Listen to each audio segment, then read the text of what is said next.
पोटका में विधायक की गाड़ी ने दो युवक को रौंदा, दोनों की हालत चिंताजनक। ग्रामीणों ने विधायक की गाड़ी पर बोला हमला, विधायक और ड्राइवर जान बचाकर भागे। हाथियों का आतंक जारी, गढ़वा जिले के रमकंडा, रंका, चीनिया और बड़गढ़ इलाकों में आतंक से दहशत में है ग्रामीण।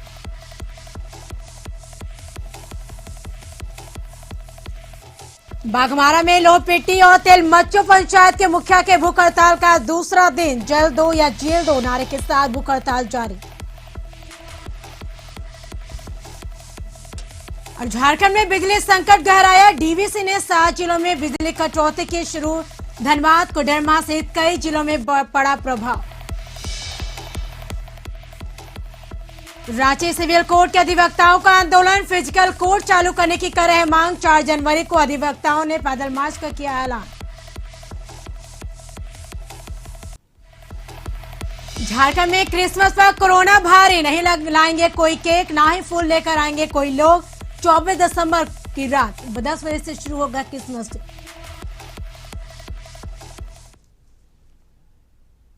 नमस्कार, अपन झारखंड में आपका स्वागत है। आपके साथ मैं हूं करिश्मा। तो बुलेटिन करेंगे शुरुआत। तो सबसे पहले बात करेंगे, रांची सिविल कोर्ट के अधिवक्ताओं ने फिजिकल कोर्ट चालू करने की मांग को लेकर आंदोलन का ऐलान किया है। इसके तहत 4 जनवरी को अधिवक्ता रांची सिविल कोर्ट से डोरंडा हाई कोर्ट तक पैदल मार्च निकालेंगे। साथ ही मुख्य न्यायाधीश से मुलाकात कर फिजिकल कोर्ट चालू करने का मांग पत्र भी सौंपा जाएगा। वहीं झारखंड बार एसोसिएशन के सदस्य संजय कुमार विद्रोही ने कहा कि वर्चुअल कोर्ट चलने से अधिवक्ताओं की स्थिति दिन पर दिन दयनीय होती जा रही। कई ऐसे अधिवक्ता हैं जिनके खाने के भी लाले पड़ गए और ऐसी स्थिति को देखते हुए अधिवक्ता मुख्य न्यायाधीश से गुहार लगा रहे हैं कि अधिवक्ताओं को बिगड़ती स्थिति को देखते हुए जल्द से जल्द फिजिकल कोर्ट शुरू करने की अनुमति दी जाए।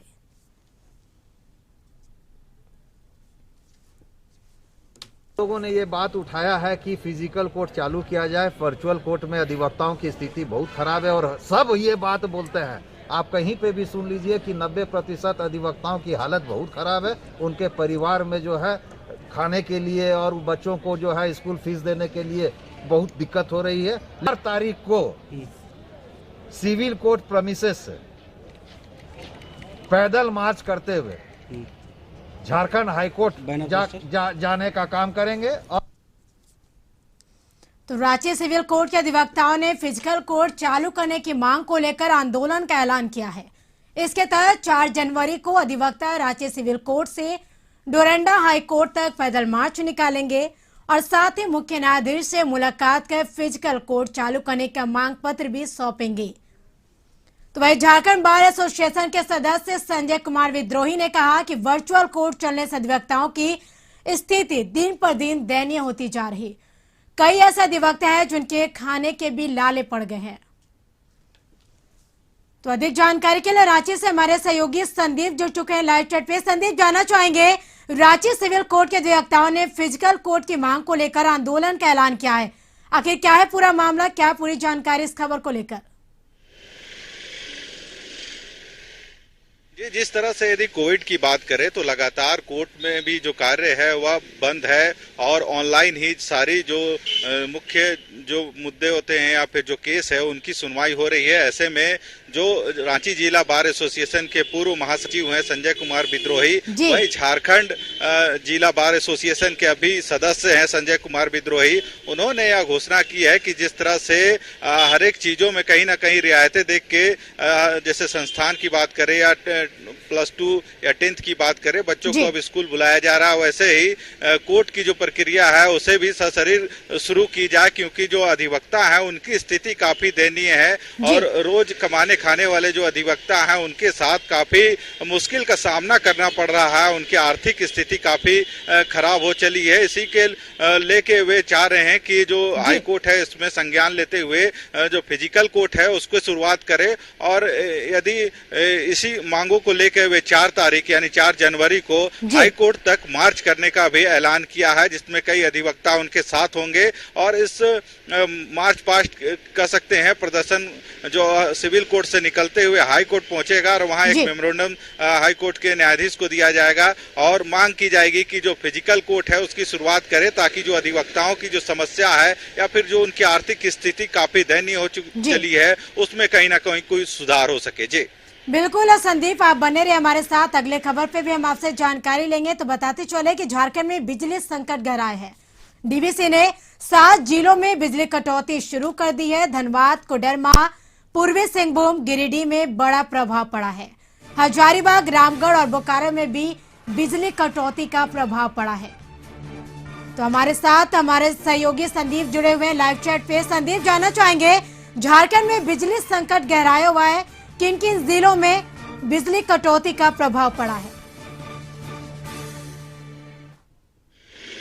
जी, यदि बात करें बिजली कटौती की तो डीवीसी का लगभग 4000 करोड़ रुपया बकाया है झारखंड बिजली वितरण निगम के पास, और जिसमें से यदि अब तक की बात करें तो लगभग 1400 करोड़ रुपये का भुगतान पहले भी किया जा चुका है। यानी अब भी डीवीसी का लगभग 2600 करोड़ रुपया इसमें बकाया है जेबीएनएल यानी झारखंड बिजली वितरण निगम के पास। ऐसे में जो बिजली वितरण निगम है उनका कहना है कि अगले माह इसमें और 300 करोड़ रुपये का भुगतान किया जाएगा, पर उससे पहले कल से कह सकते हैं इन 7 जिलों में, जैसे गिरिडीह, धनबाद, बोकारो, इन 6-7 जिलों में कल से कटौती शुरू कर दी गई है डीवीसी के द्वारा और लगभग 3.5 घंटा बिजली काटी जा रही है।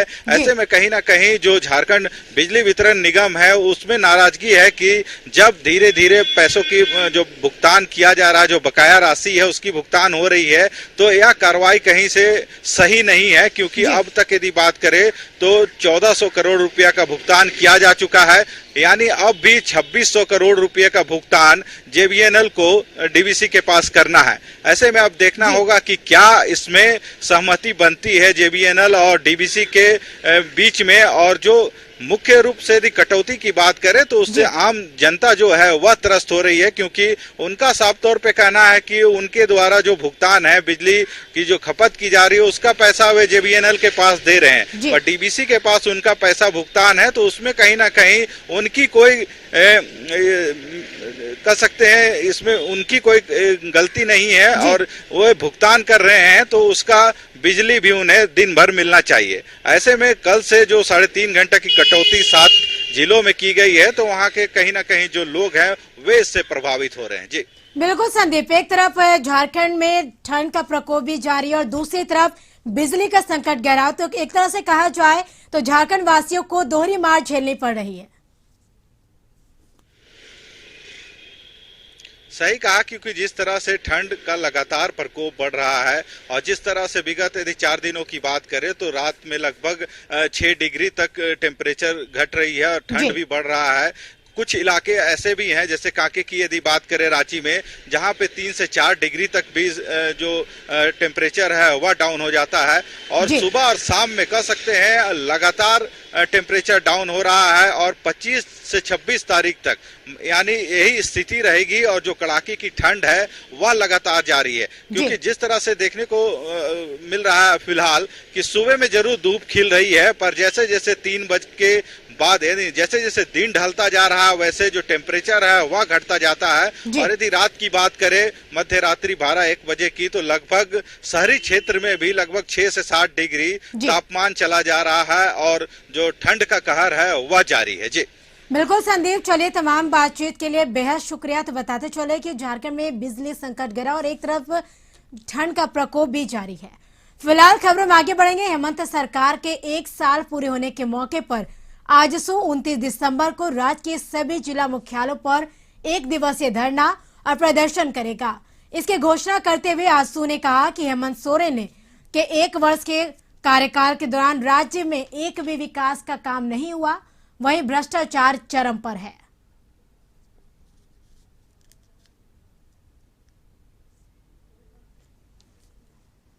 पोटका के जेएमएम विधायक संजीव सरदार की कांडरा की ओर से आ रहे तेज रफ्तार स्कॉर्पियो ने साइकिल सवार 2 किशोरों को कुचल दिया। चौका से बारशीरा निवासी हादीराम मुंडा और रामजीवन मुंडा घटनास्थल पर घायल हो गए। दोनों की उम्र 15 से 16 साल के बीच है। घटना दोपहर करीब 2 बजे किया। दोनों बंसा होटल में काम करते थे और घटना के बाद स्कॉर्पियो में मौजूद विधायक के बॉडीगार्ड ने तत्काल सीकेसी एम्बुलेंस से दोनों को टीएमएच में भर्ती कराया, जहां दोनों की स्थिति गंभीर बनी हुई है। घटना के बाद विधायक का चालक अघनु सरदार चौका पुलिस के पेट्रोलिंग गाड़ी में बैठ गया, जिसे आक्रोशित ग्रामीणों ने चौका पुलिस के पेट्रोलिंग गाड़ी को काफी देर तक घेर लिया। प्रत्यक्षदर्शियों के मुताबिक तेज स्कॉर्पियो में विधायक संजीव सरदार खुद मौजूद थे।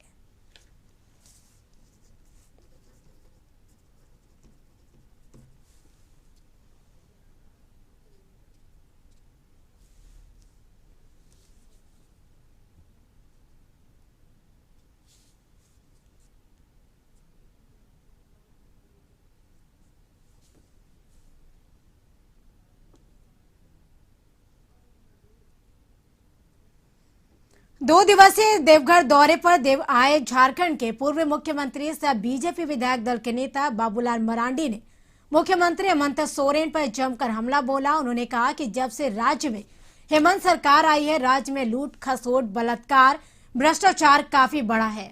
एक और देश में कोरोना काल में क्राइम घटा है, वहीं झारखंड में काफी बढ़ गया है। हेमंत सरकार के संरक्षण में उग्रवाद व नक्सलवाद का गठजोड़ भी हो गया है।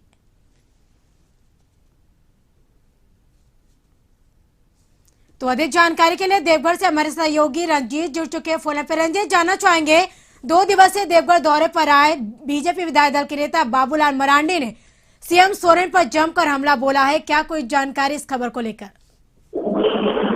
जी, मैं आपको बता दूं कि 2 दिवसीय दौरे पे बाबूलाल मरांडी जी आए थे। आज दूसरा दिन था। परिषद में उन्होंने प्रेस कॉन्फ्रेंस किया। प्रेस कॉन्फ्रेंस के दौरान उन्होंने हेमंत सरकार पर जमकर निशाना साधा। उन्होंने कहा कि नक्सलवाद और उग्रवाद उन्हीं के संरक्षण में फल फूल रहा है और जिसके कारण राज्य में बलात्कार, हत्या, लूटपाट चरम सीमा पर बढ़ गया है। बहू बेटियां राज्य में अपने आप को असुरक्षित महसूस कर रही हैं। वहीं श्री मरांडी ने कहा कि मुख्यमंत्री हेमंत सोरेन खजाना खाली होने का रोना रो रही है। वहीं पत्थर, कोयला, बालू का अवैध रूप से तस्करी किया जा रहा है और अपना निजी खजाना हेमंत सोरेन भरने में लगी हुई है। जी बिल्कुल रंजीत, चले तमाम जानकारी के लिए बेहद शुक्रिया। तो बताते चले कि बाबूलाल मरांडी ने सीएम सोरेन पर जमकर हमला बोला। कहा राज्य में लूट खसोट बलात्कार भ्रष्टाचार काफी बढ़ गया है झारखंड में। राज्य में क्रिसमस को लेकर आर्च बिशप फेलिक्स टोपो की प्रेस वार्ता हुई, जिसमें क्रिसमस की तैयारियों से संबंधित जानकारी दी गई। कहा गरीबों का सेवा करने का पर्व है, क्रिसमस पर कोई केक नहीं लाए, कोई फूल नहीं लाए, उस पैसे से गरीबों को भोजन कराए। हाउस में बता दें कि चढ़ने की तैयारी की जा रही। कोविड को लेकर ऑनलाइन मिस्सा का भी आयोजन 24 दिसंबर को रात 10 बजे होगा। राज्य सरकार के कार्यों से काफी खुश है। राज्य सरकार से मांग राजकीय स्कूलों में शिक्षक का नियुक्ति और करें और जिससे पढ़ाई अच्छी हो सके। वहीं राज्य सरकार के कार्यकाल को अच्छा बताया। मौके पर केक काटकर लोगों को क्रिसमस की बधाई दी। वहीं प्रभु यीशु मसीह के पैर चूमकर प्रभु का अभिवादन भी किया। बना है इसका तो मिसा को आप आते हैं, उनको आने दो। सदा की तरह कैथेड्रल में चरनी होगी, लेकिन इस साल हम आज बिशप हाउस की चरनी में लोगों को फील्ड थोड़ा सा ये करने के लिए आज बिशप हाउस की भी चरनी आप लोगों ने देखा है। कड़ी तैयारी चल रही है। ये पूरे पुराने सालों के चीज ही ये करके उपयोग करके नया चीज नहीं खरीदे हैं, क्योंकि हम जो बचता है गरीबों को और उनको भोजन देना चाहिए। फिलहाल यहाँ रुकेंगे एक छोटे से ब्रेक के लिए। ब्रेक के बाद जल्द हाजिर होंगे।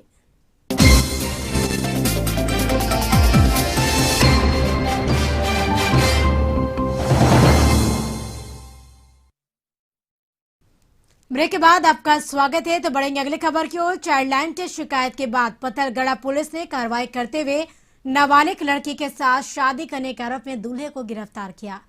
वहीं नाबालिग युवती को भी बरामद कर चाइल्ड लाइन को सौंप दिया गया। पत्थलगड़ा थाना प्रभारी अविनाश कुमार ने कहा, सिमरिया थाना क्षेत्र के भयपुर चौपे की एक 16 वर्षीय युवती की शादी गिद्धौर के बरबल मंदिर में खारा के शंकर यादव पिता दशरथ यादव के साथ करा दी गई थी। नाबालिग लड़की की शादी की शिकायत 1098 में कॉल कर करके दी गई थी और शिकायत के बाद लोक प्रेरणा केंद्र पर चाइल्ड लाइन सिमरिया की अनीता मिश्रा ने दोनों पक्षों से बात कर शादी को रुकवा दिया था। वही बताते चले कि दोनों पक्षों को शादी नहीं करने का निर्देश दिया था, लेकिन जबरन 15 दिसंबर को बलबल मंदिर में शादी कर दी गई थी। घटना की सूचना मिलते ही पत्थलगढ़ा पुलिस ने वह नाबालिग युवती और दूल्हे दोनों को बरामद किया। आरोपी दूल्हे को पत्थलगढ़ा पुलिस ने गिद्धौर पुलिस को सौंप दिया है। वहीं नाबालिग युवती को चाइल्ड लाइन को सौंपा गया है। गिद्धौर थाना के सब इंस्पेक्टर टिकवानंद भगत आरोपी दूल्हे को गिरफ्तार कर पूछताछ के लिए गिद्धौर थाना ले गई। मामला दर्ज करने के बाद दूल्हे को जेल भेज दिया गया। बताया जा रहा है कि दूल्हे शंकर यादव की यह दूसरी शादी है। लड़के नहीं होने के बाद उसने दूसरी शादी की है।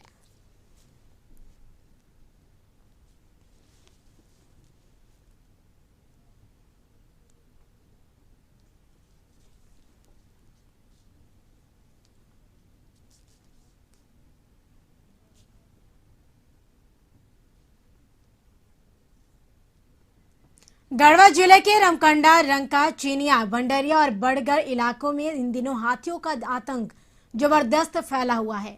अनाज के आदी हो चुके दो हाथियों के झुंड ने बीती रात प्रखंड मुख्यालय के सेमर टांड पहुंचकर दूसरी बार अवधेश सिंह के खपरेल मकान को पूरी तरह क्षतिग्रस्त कर दिया। वहीं पहली बार तोड़े गए कमरे में बचा हुआ कई क्विंटल धान चट कर गए। करीब 15 दिन पहले भी हाथियों ने इसी घर को क्षतिग्रस्त कर धान चट कर गए थे। इसके साथ ही हाथियों ने प्रखंड मुख्यालय निवासी मुन्ना साव के कर्मा टिकर स्थित घर को भी आंशिक रूप से क्षतिग्रस्त कर दिया। हाथियों द्वारा दोबारा घर को क्षतिग्रस्त किए जाने की जानकारी के बाद पंचायत के मुखिया सुदीन राम सहित वनकर्मियों ने पीड़ित किसानों से मामले की जानकारी ली।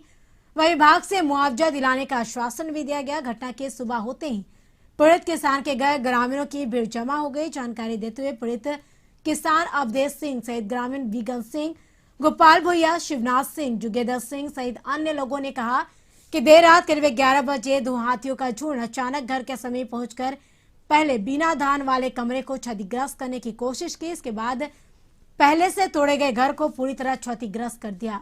वहीं बचे हुए धान को खाने लगे। वहीं चिंगाड़ने की आवाज सुनते ही ग्रामीण एकजुट होकर बांस में मशाल बांधकर उसे भगाया, लेकिन रुक रुक कर हाथियों का झुंड 3 बार पहुंचते रहा।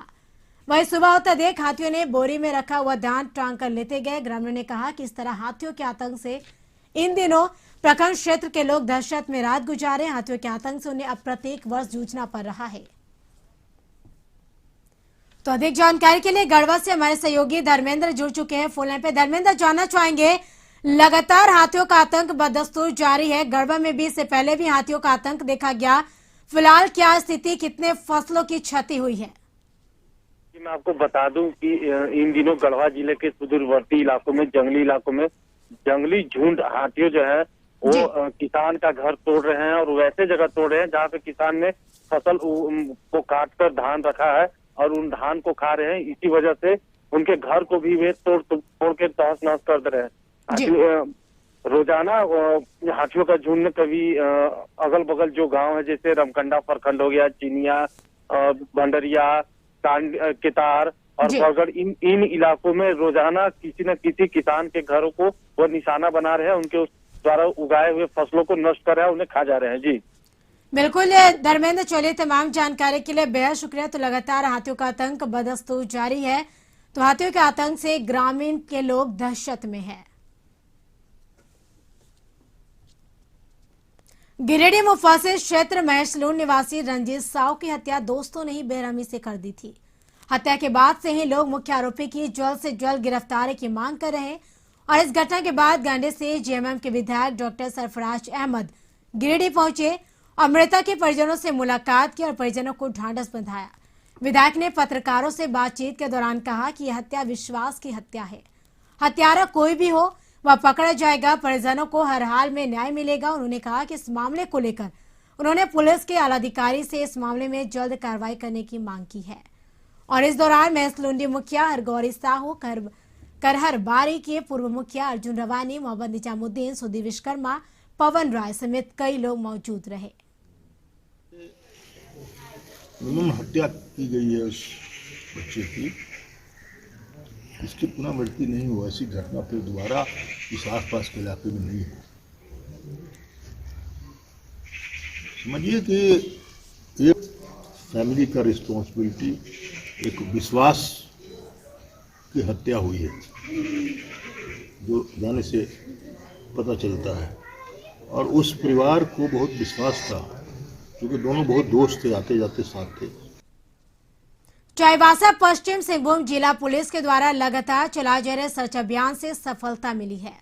चाईबासा पुलिस एवं कोबरा बटालियन 209 की संयुक्त टीम के द्वारा गुजरी थाना क्षेत्र अंतर्गत कुदाबुरु के पिदा वनग्राम के जंगल से भाकपा माओवादी संगठन जीवन कंडुलाना के दस्ते के एक सक्रिय सदस्य आकाश मुंडा को गिरफ्तार किया गया। कारतूस के साथ बताते चले कि पुलिस अधीक्षक अजय लिंडा ने कहा कि चाईबासा पुलिस को विभिन्न स्रोतों से गुजरी थाना क्षेत्र अंतर्गत हार्डकोर, गोसरा, कुदारबुरी, पिदावन ग्राम के जंगल एवं पहाड़ी क्षेत्रों में प्रतिबंधित भाकपा माओवादी संगठन के जीवन कांडुलाना के दस्ते क्या भ्रमणशील होने की गुप्त सूचना मिली थी। इसको लेकर वहां सर्च अभियान चलाया गया, जहां से गिरफ्तारी हुई है।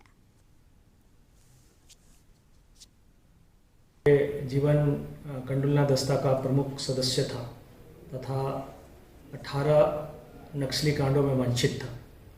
एक गुप्त सूचना मिली थी कि जीवन कंडुलना का दस्ता इस क्षेत्र में भ्रमणशील है। उसके सत्यापन और आवश्यक कार्रवाई हेतु एक टीम का गठन किया गया था, जिसमें जिला बल एवं कोबरा की टीम थी। इनके द्वारा इनकी गिरफ्तारी की गई है। इनके पास से एक देसी पिस्टल, 2 मैगजीन, 17 जिंदा कारतूस तथा नक्सली पोस्टर बरामद किए गए हैं। तो अधिक जानकारी के लिए चाईबासा से हमारे सहयोगी राहुल जुड़ चुके हैं फोन लाइन पे। राहुल, जानना चाहेंगे, चाईबासा पुलिस को बड़ी सफलता हाथ लगी है, कुख्यात नक्सली गिरफ्तार हुए हैं। गिरफ्तार के दौरान क्या कुछ सामान बरामद हुए? आपने कि पश्चिम सिंहभूम जिले में इन दिनों पुलिस और सीआरपीएफ के द्वारा लगातार सर्च ऑपरेशन चलाया जा रहा है, जिसमें जीवन कंडुलना जो है कि एक अहम सदस्य माना जा रहा था पीएफआई नक्सली का। उसके जो सहयोगी हैं उनको गिरफ्तार किया गया है और उनके पास से भारी मात्रा में हथियार भी बरामद किए गए हैं। जी बिल्कुल राहुल, चलिए तमाम जानकारी के लिए बेहद शुक्रिया। तो हथियार और कारतूस के साथ कुख्यात नक्सली गिरफ्तार किए हैं। धनबाद जिले के कुमारधुबी निवासी डॉक्टर संदीप कुमार ने सुपर स्पेशलाइजेशन एग्जाम में 34वां रैंक हासिल किया। डॉक्टर संदीप का एमसीएच यूरोलॉजी में देश के प्रतिष्ठित अस्पताल सीएमसी वेल्लोर में चयन हुआ। डॉक्टर संदीप अपनी इस कामयाबी का श्रेय अपनी माता शीला सिंह व पिता सुशील सिंह को देते हैं, जिन्होंने हर कदम पर उन्हें आगे बढ़ने के लिए प्रेरित किया। डॉक्टर संदीप के बड़े भाई एवं बहन भी प्रेरणा के लिए लाभदायी रहे।